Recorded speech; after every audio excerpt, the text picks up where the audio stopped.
Welcome to r/Tales from Tech Support, where we get to have a little chuckle at the technologically disadvantaged. Like me. I'm Uncle Reddit, and have I got a story for you. Hey guys, welcome back to the channel. Sorry I goofed up and I missed 2 whole episodes, so...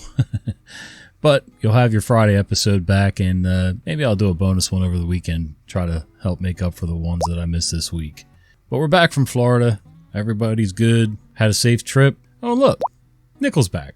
Alright, let's read some stories. It finally happened today. I always thought you guys were joking about how dumb people can be.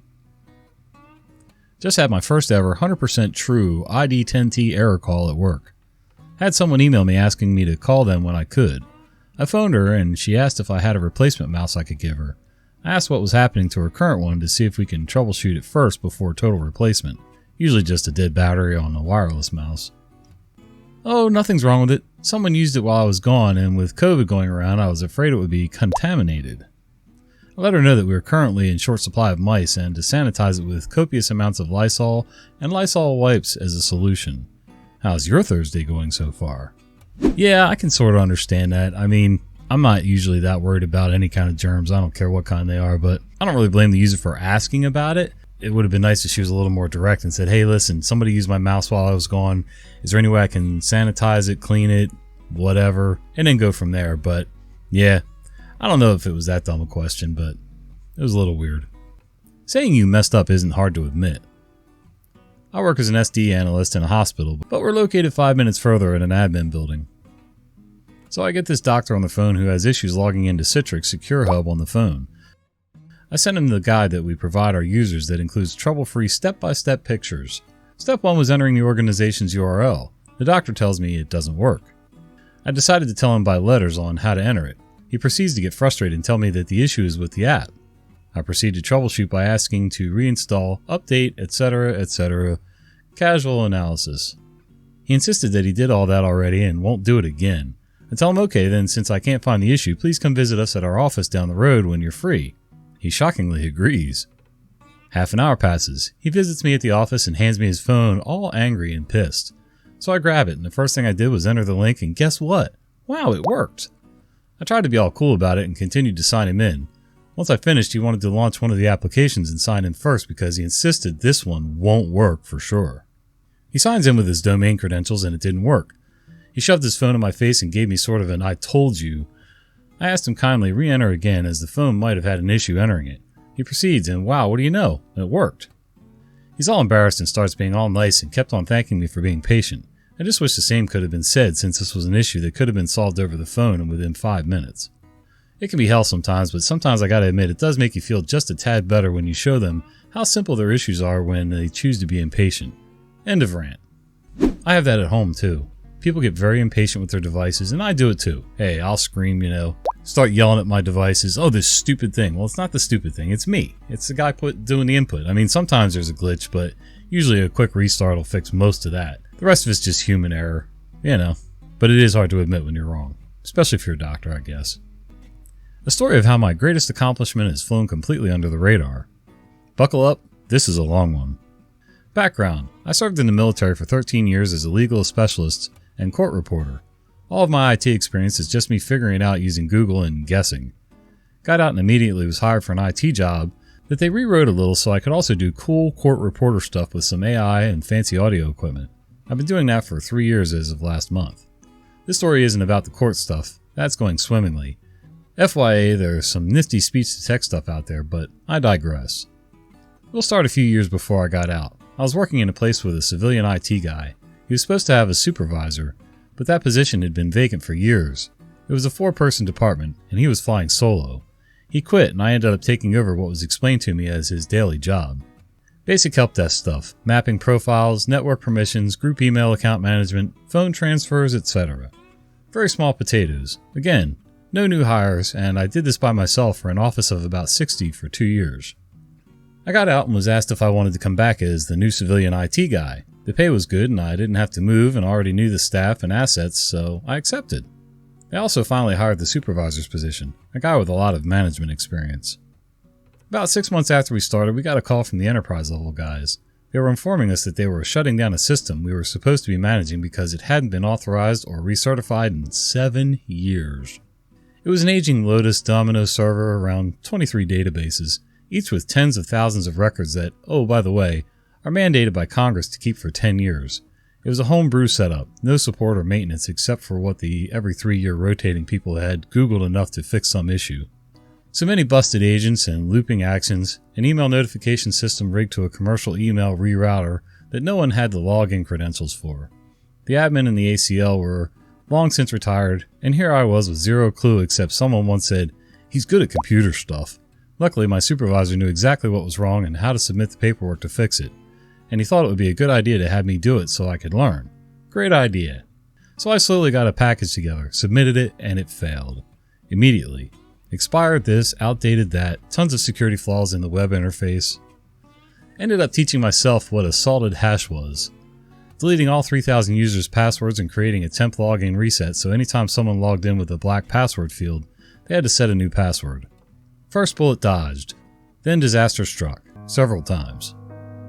First, some new laws required that we save more data than before and make it more accessible. The leadership at the time threw together a little group to figure out what to do. We had a broken system, constant server crashes, no support, and new requirements. Oh, and no money. So they decided, over my hesitant objection, that this looks like it could be done in SharePoint, and some consultant company totally sold them on it. SharePoint was free for us using an enterprise license, and OP is good at computer stuff. He can figure it out. So the decision was made. Second, the first SharePoint developer we hired rage quit because the PM was too critical. The next dev had some really unique ways to do stuff that we later learned no one else could figure out, and had to be scrapped once we finally got more devs. Then the PM quit. Then the second dev quit. Then the second PM quit. Then my supervisor quit. Got a better offer somewhere else and dipped about halfway through the build of the site collections. So after teaching half a dozen non-legal people the entire legal process multiple times, several requirements, gathering sessions, and storyboarding and all that, we finally get the basic site collection built. Now it's time to migrate. Migrating Lotus Notes data into SharePoint lists is a nightmare. Not only did we bust the threshold limits immediately, list column limitations forced us to make 30 separate lists to house nearly 1,200 data fields plus attachments. The SharePoint host nearly declined our site when we reached out with what we were trying to do. Ended up purchasing some software to make it a little easier and migrating everything mostly successfully. There was one small piece of the Lotus Notes stuff still active on the server. It finally was migrated recently, and now I'm free of this burden. But now my problems really started. You see, when the original Domino server was set up, and the Notes database is registered in our lifecycle management tool, they were listed under a special type of system so we could get better funding for it.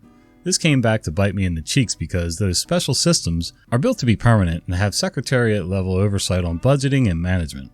So in order to stop having people constantly badgering me because the system was so out of date it was set to be removed from the network, I had to convince several levels of bureaucracy that the system didn't exist anymore, even though the program name still existed because the old supervisor of mine thought it would be a good idea to name the SharePoint the exact same program name, hence forcing it to inherit all of its red tape and security requirements.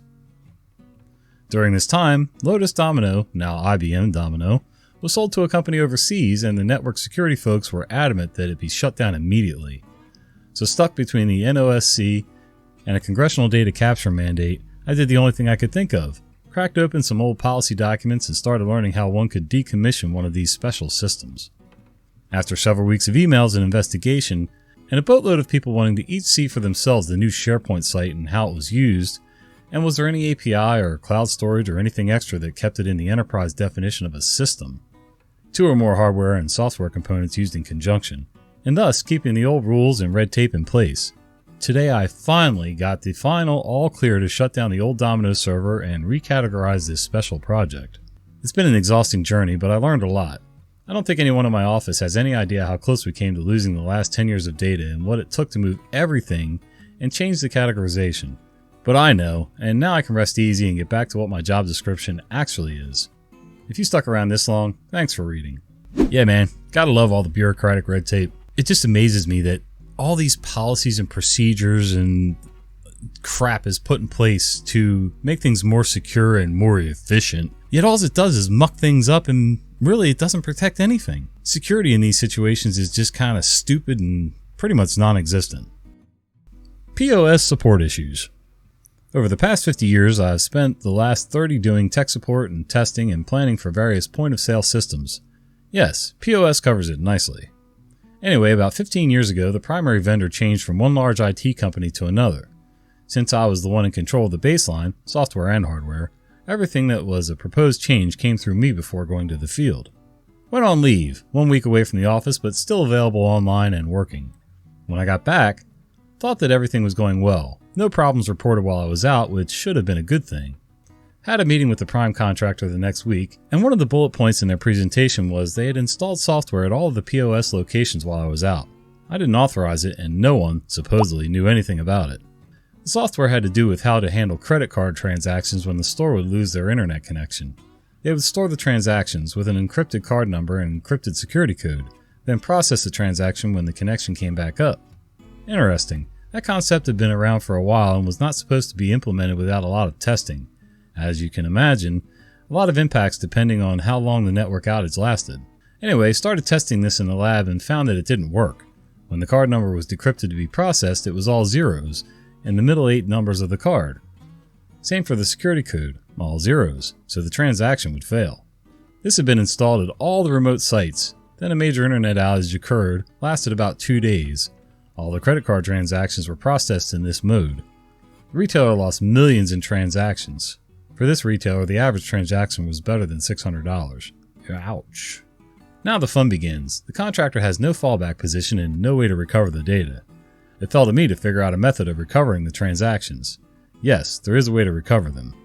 It took about 5 days of working with the data to get to that point. No, I will not disclose how it was done, so don't ask. It took over 2 months to get approval from senior management to recover a sample set of these transactions. By this time, many of the patrons had already spent the excess funds elsewhere, so they screamed. Upper management reacted and shut down the entire recovery process, even though from a technical standpoint it worked. In the meantime, the contractor fixed their code. It was tested and found to work correctly, then implemented in the field. No one could believe that I had methodology to reconstruct the card numbers and security codes. The contractor was praised for their good work at making the fix, but not chastised for bypassing the testing on the initial install. The senior management person that authorized the initial install was praised. I was left out in the cold. Dude, why do companies do this? Middle management sucks. Daddy, chill. What the hell is even that? It's amazing. So, you're out of the office physically, but still working and available online. So, there was no reason that they couldn't ask you or run it by you or whatever the process was. So some middle-level dumbass authorized this new program to start being run and goofed it all up. No testing was done, and they all got praised for it and patted on the back, and you got ignored and pretty much shut down when you had the solution. Oh, brilliant. Mystery high-pitched tone. I work for a school district, so we have an all-call system that is constantly on the fritz. We got called to a classroom because of an annoying high-pitched tone. When I rounded the corner and could immediately hear it, it was very loud and ear-piercing. I walk into the room and it sounds like it's coming from the ceiling, but honestly, it's so high-pitched it's hard to tell. Confirmed it is definitely not the fire alarm. My coworker goes to grab a ladder so we can get in the ceiling and check the speakers. As he leaves to go get the ladder, the teacher says, "Alright class, let's get out of here while they work. Bring your things." As the students all pack up and head out the door, the sound begins to move closer to me. I lean into this kid's backpack and sure enough, there it is. I said, "Dude, that's coming from your bag." And he immediately got red-faced. It was an engineering project he was on for school. Lol. Love an easy fix. Update. The teacher came in EOD to apologize for wasting my time. I made sure he knew this was the funniest part of my week thus far. Not a waste of time at all. And in the comments, back in the days of CRT monitors, we would get calls about the students hearing a high-pitched whine, but the teachers couldn't hear it. Teacher thought the kids were making it up. Walked in with a teammate and he heard it instantly. I could not. Turns out a monitor went bad, producing a high-pitched whine that us older folks couldn't hear. When I was a kid, and my parents all thought I was nuts, and most of my teachers, except for 1 or 2, you remember the old TV cart when we were kids, right? That was a special day. When you saw that big TV on the top of that cart roll in.